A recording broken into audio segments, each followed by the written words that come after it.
मांगरसाहेब कांद्याला बाजारभाव योग्य मिळावा म्हणून शेतकरी संघटना विविध राजकीय पक्षांचं खेळलं जे आंदोलन झालं त्याच्यामध्ये शाब्दिक चकमक उडाली.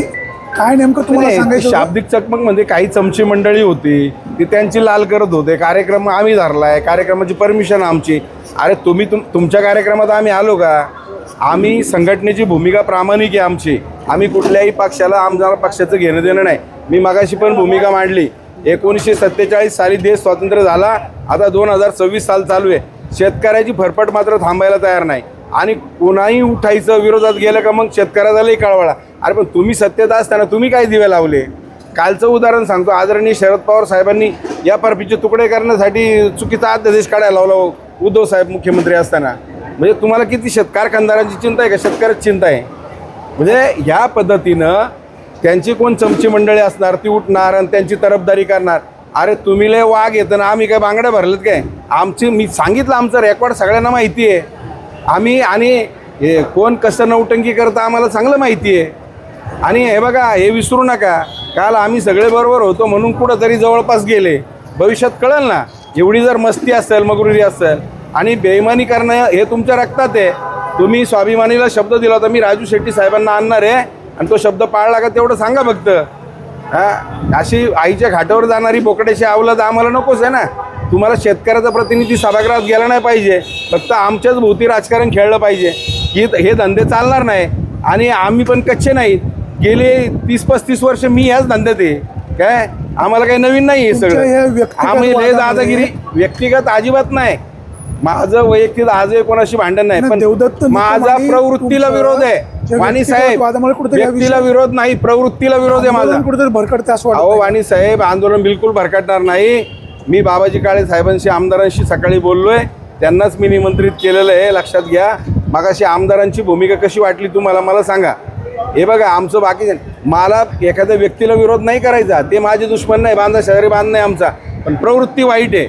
दाखवायचे दात वेगळे आहेत आणि खायचे दात वेगळे आहे. आमचे कार्यकर्ते पण इथं आहेत. मी विधानसभेच्या वेळेला 2दा मीटिंग लावली माझ्या घरी. हा माणूस एवढा घमेंडी आहे, तुम्हाला सांगतो. आला का विचारा यांना, 2 मिनटं सुद्धा भेटलं नाही. आमचा पाठिंबा चालतो. मला मार्केटमध्ये जी फॉर्म भरायची सभा होती, खुर्चीतनं उठला आणि खाली बसला आणि मला खुर्ची बसायला दिली. तुम्ही पाहिलं ना तिथं. ही नौटंकी कशाला करता? हे बघा, प्रेम करायचं ना अंतःकरणातून करा. आमचं असं आहे, आम्ही मैत्री केली तर इमानदारीने करतो, दुश्मनी केली तरी तशीच करतो. या वादाचा वाद बिलकुल नाही, अजिबात नाही वाद. ही वैचारिक लढाई आहे आमची.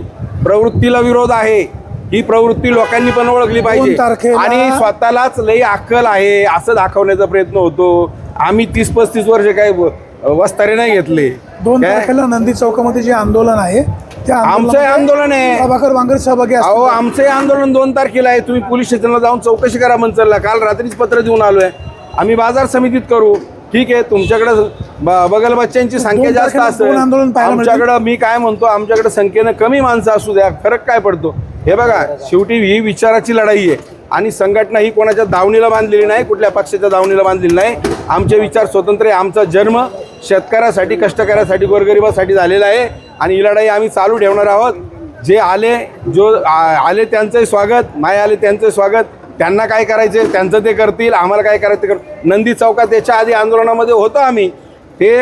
तो विषय एवढा संवेदनशील होता रोहन बोंबेंचा, त्यासाठी आम्ही गेलो होतो. रात्रभर रस्त्यावर झोपलो. त्या ठिकाणी पहिले 4-5 आरोपींमध्ये गुन्हे दाखल. त्याच्यात प्रभाकर बांगर हे माझे सहकारी आहेत. आम्ही घाबरत नाही त्या गोष्टीला. हे आमच्या आंदोलन चळवळ ही आमच्या रक्तात आहे. आम्हाला फक्त आता आम्ही विरोधात आहे. मला काहीतरी मिळवायचं आहे, मला काही मिळालं नाही म्हणून पुढची स्वप्न पाहण्यासाठी जर नाटकं करायची असतील तर ती नाटकं आमच्या अंगात नाही आहे. आणि राजकारणात आम्हाला काही मिळालं नाही हा विषय नाही. मी आजही सांगतो, मी झेडपीच्या सभागृहात गेलो नाही याचं मला अजिबात दुःख नाही. रस्त्यावरची लढाई मी लढतोयच. मला तिथं जायचं होतं. मला काही, मी तुम्हाला सांगितलं, मला काही मिळवायला जायचं नव्हतं. मला जायचं होतं ते शेतकऱ्याचा आवाज बुलंद करण्यासाठी. अरे तुम्हाला लई कळतं, आम्हाला काहीतरी कळतं ना थोडंफार. तुम्हाला लई ब्रह्मदेवाने अक्कल जास्त दिली असेल, आम्हाला थोडी तरी दिली ना. आमची अक्कल चालू दे ना जरा. म्हणजे फक्त जे काय माझ्याच कोंबड्याने पहाट जागली पाहिजे आणि मीच नेतृत्व करणार आहे. तू कोण नेतृत्व करणार? तू काय आमदार आहे का, खासदार आहे का, कोण आहे तू? आणि आम्ही का तुम्हाला किंमत देऊ? आम्ही, आमची विचारधारा ही स्वतंत्र आहे. आमचे नेते राजू शेट्टी साहेब सुद्धा, आम्ही कोणाच्या दावणीला नाही. मुंबईला सुद्धा सगळ्या पक्षाची लोक राजू शेट्टी साहेबांना सपोर्ट करायला लागले. स्वागत. आता सचिन नायर आले, बाबाजी काळेंना आमचा तर निवडणुकीत त्यांनाही पाठिंबा होता. आमचे मारुती गोरडे या ठिकाणी विचारा तालुक्याचे अध्यक्ष खेडचे बाबाजी काळेंना. आणि ती हे बघा, बाबाजी काळेंचा आणि माझे संबंध आजचे नाही आहेत. माझ्यावर हल्ला झाला तेव्हा सुद्धा माझा विचारपूस करण्यासाठी पहिला फोन त्यांनी केला आणि मला भेटायला पण ते त्या ठिकाणी आले. एकदम प्रामाणिक आणि सज्जन माणूस आहे ते. विरोधी पक्षाचे जरी असले तर एक माणूस म्हणून चांगला माणूस आहे. ठीक आहे, चांगल्याला चांगलं म्हणण्याची दानत आमचे, ती वृत्ती तुमच्यात ठेवा. आम्ही तुम्हालाही चांगलं म्हणू ना, पण मोह में रामावर बगल में छुरी हे नाही चालणार, लक्षात ठेवा. आणि चळवळीच्या कार्यकर्त्यांच्या नादाला लागणं काय असतं ते येणाऱ्या काळामध्ये आम्ही दाखवून देऊ. लक्षात घ्या, आम्ही किंग जरी नाही होऊ शकलो तर किंग मेकर नक्की होऊ शकतो ना. आत्ताही दाखवून दिलं. प्रभाकर बांगरला फरक पडत नाही, लक्षात ठेवा. मी तिथंच गेलो पाहिजे. मला काही धंदे नाहीत माझे कमवायचे. माझी लेकरं बाळं, माझी बायको चांगले काम धंद्याला आहेत. मला गरज नाही भिकमागे धंदे करायची आणि चोऱ्या माऱ्या करून भ्रष्टाचार करून राजकारणामध्ये घरं भरायची. हे आमचे धंदे नाहीत, लक्षात घ्या. मला गरज नाही. आणि ही लढाई नेटाने चालू ठेवू. माझ्याबरोबर माझे जे प्रामाणिक कार्यकर्ते ते सुद्धा इमानदारीने लढणार आहेत, हे लक्षात घ्या. मलाच नाही तर माझ्या कार्यकर्त्यांना सुद्धा ऑफर येतात. पण आम्ही कोणाच्या भिकेला बळी पडणारी माणसं नाही आहोत. आणि स्वतःची पदरमोड करून घरादारावर कृषी पत्र ठेवून शेतकऱ्यासाठी इमानदारीने काम करणारी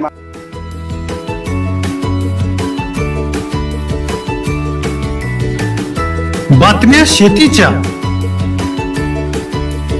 बातम्या मातीच्या, बातम्या अन्यायाच्या, गुन्हेगारीच्या,